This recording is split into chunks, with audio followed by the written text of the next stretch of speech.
నా పేరు టి భానుమతి రాజగోపాల్ అండి. నేను హైదరాబాద్లో ఉంటాను. శాస్త్రీయ సంగీతం పరిచయం. సంగీతం, నృత్యం, చిత్రలేఖనం మొదలైన 64 లలిత కళలలో సంగీతం మొదటి స్థానంలో ఉంది. శిశుర్వేతి పశుర్వేతి వేతి గాన రసపణి.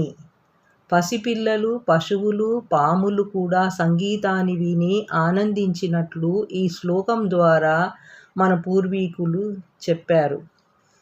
ప్రస్తుత కాలంలో పక్షులు, మొక్కలు కూడా సంగీతాన్ని విని ఆనందిస్తున్నట్టు తెలుస్తుంది.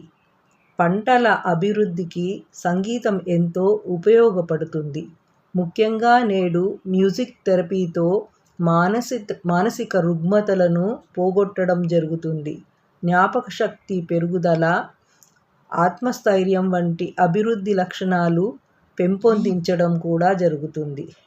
ప్రాచీన కాలంలో జానపదులు తమ వృత్తుల్లో శ్రమిస్తూ ఆ శ్రమను మరిచిపోయి నూతనోత్తేజం పొందడానికి ఆశువుగా పాటలు పాడుకునేవారు. వీటన్నింటినీ మించి ప్రకృతిలో మానవావిర్భవన దశ నుండి తల్లి పిల్లల ప్రేమానురాగాలకు ప్రతీకగా ఉంది జోలపాట. దీనే ఇంగ్లీష్లో లల్లబాయ్ అంటారు. Music is universal language. ప్రపంచం అంతటికీ తెలిసిన ఏకైక భాష సంగీతం. ఇప్పుడు స్వరపరిచయం చూద్దామా? ప్రపంచ సంగీతమంతా 7 స్వరాలతో ఉంది. సప్తస్వరాలు. దీనే సప్తస్వరాలు అంటారు. దాని మీదే ఆధారపడి ఉంది. సంగీతానికి పునాది సప్తస్వరాలు.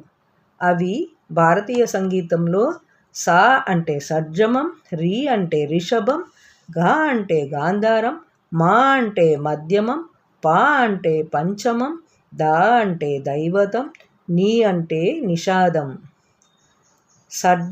షడ్జమ, రిషభము, గాంధారము, పంచమ దైవత, నిషాదం మధ్యలో ఉంటుంది మా. కాబట్టి దీనికి మధ్యమం అని పేరు వచ్చింది.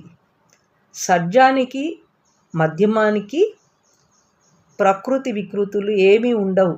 అవి రెండు షడ్జమము, మధ్యమము ప్రకృతి స్వరాలు. వాటికి వికృతి ఏమీ ఉండవు, మార్పులు. మిగతా 5 స్వరాలకు మార్పులు ఉంటాయి. ప్రాచీన భారతీయ సంగీతజ్ఞులు సప్తస్వరాలను ప్రకృతి నుంచి ఈ విధంగా అన్వయించినట్లు తెలుస్తుంది.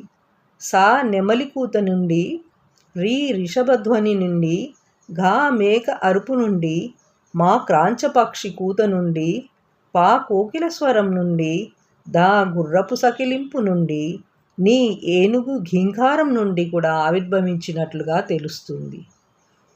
ఈ సప్తస్వరాల్లో కూడా మార్పులు హయ్యర్ పిచ్చు, మీడియం పిచ్చు, లోవర్ పిచ్ అని 3 పిచ్లు ఉంటాయి. సో అవి మనము సా అంటే పై స్వరము, పెద్ద పైన చుక్క వస్తుంది. మధ్యమ స్వరానికి సాకి ఏమీ ఉండదు. మందర స్వరానికి సా కింద చుక్క ఉంటుంది. సో ఇలా 3 తేడాలతోటి మనకు సంగీతము నడుస్తుంటుంది. Thank you.